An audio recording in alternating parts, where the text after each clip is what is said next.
Welcome to TradersArmy.com, defending your right to build wealth and preserve capital for generations to come.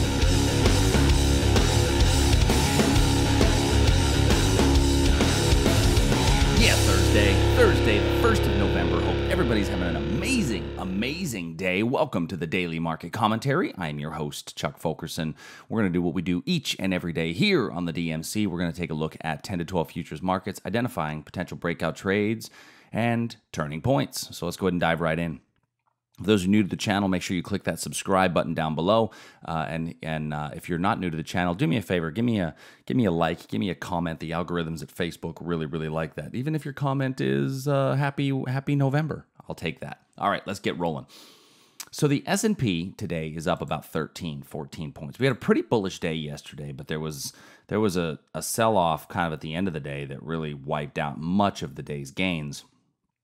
As we sold off, but we didn't come to our potential reversal area. Our potential reversal area wasn't until way up in this region. So while we had a pretty nice move higher, and I had said that there was a chance we would get a little bit of a move higher, and there's money to be made from here all the way up into here, we didn't really set new ground, right? So when I look at the 4-hour chart, I am still a net seller.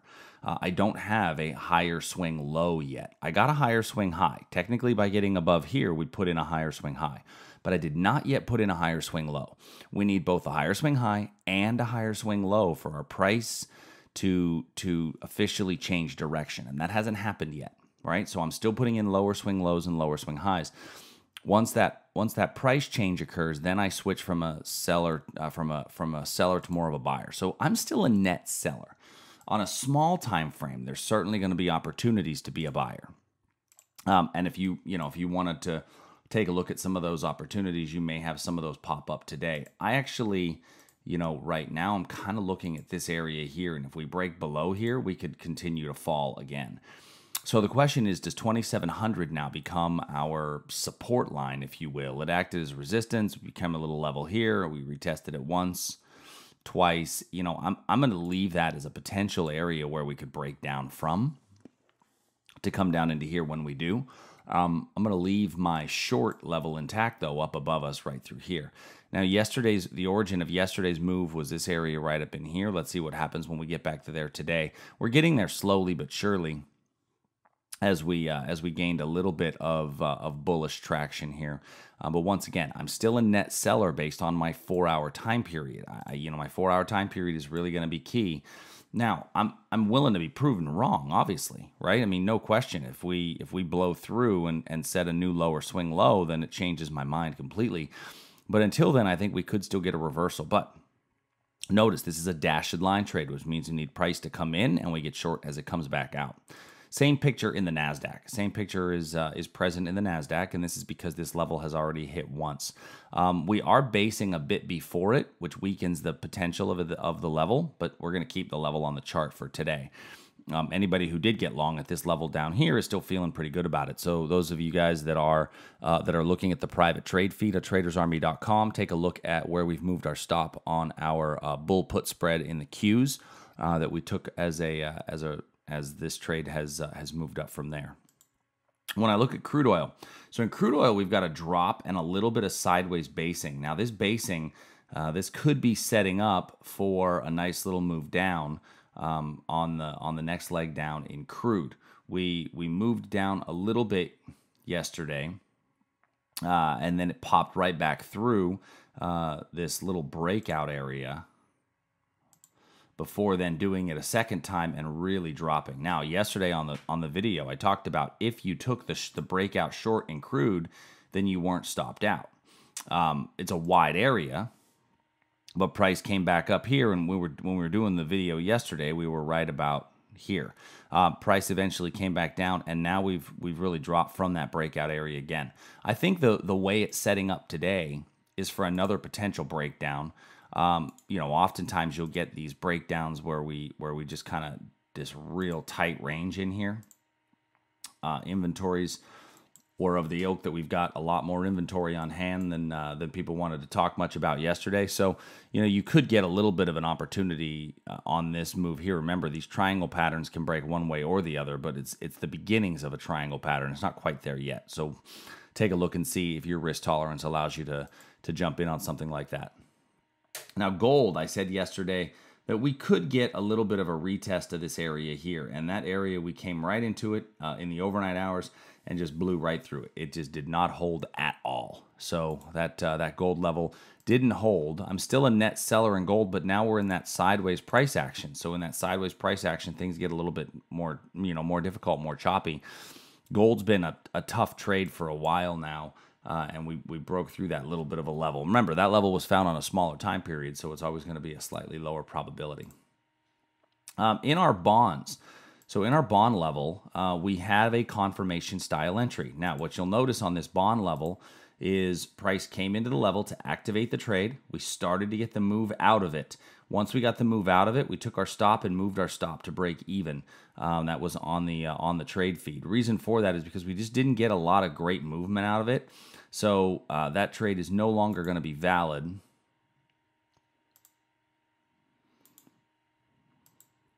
Since price came up and it hit that particular level. And so now we've got just kind of this sideways price pattern again here. And so if we get more bullish upside in the equity markets today, we may see a breakdown from here. And if it breaks down from here, we could get a run into, call it this region here, would be our target.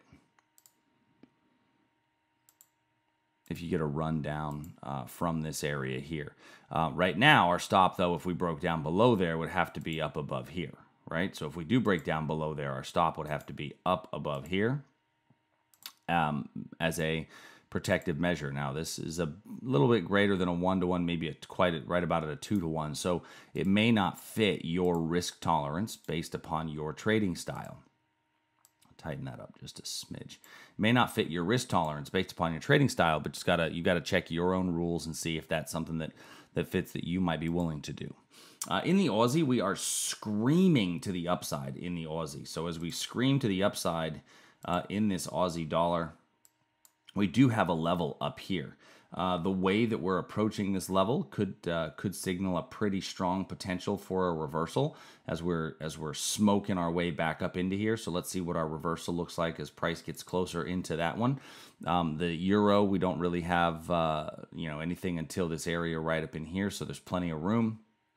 And the Canadian. So we're kind of between levels on each of these for the bigger picture. Remember, I use the hourly chart. Some people go down to 5 and 15-minute charts, and there's plenty of money to be made between here and where some of those levels are. But I'm not looking for those tiny moves in between. I'm looking for the kind of that bigger picture play.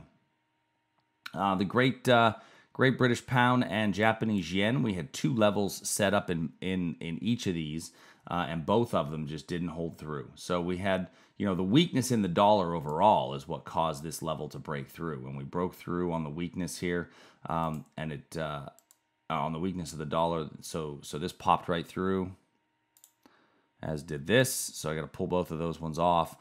We are at the confirmation potential entry in nat gas. We've not traded high enough into it yet to activate the trade. We've hit it, moved down, hit it again. So since we've hit it and moved down and hit it and moved down, I'm going to remove that level as well. So what we're seeing here is a number of levels being kind of taken off the charts that are no longer going to be valid because of what we're seeing happen in these essentially what's happening in the currency markets, because we're popping higher in those currency markets. It's that weakness in the dollar. Now, copper, real quick, our breakdown here was below this area. We broke below that area, and it's continuing kind of that run down. So for those of you that are in that copper position. So today, when I'm looking at this, like I said, we still have a potential short below this area here, a long reversal up in here. So we've got our reversal trade and our breakout trade, one direction or the other. A couple of breakout potentials in between gold, crude oil, and the bonds. And then Could be a breakdown if you're more aggressive below this, like I said, this 2,700 area here that's been tested a few times, if indeed the S&P does reverse and get weaker today. Based on what our market's done over the past couple of weeks, I'd be a little bit more concerned about holding things over a weekend, and I'm not sure that it depends on your risk tolerance about how you decide to hold things over a weekend, but just know the risks involved with that. Tomorrow, we're not going to have a daily market commentary. It's a live trading room. So those of you that are Traders Army subscribers, is our live trading room tomorrow. But until next time, I will talk to you soon. Peace out, everybody. See ya.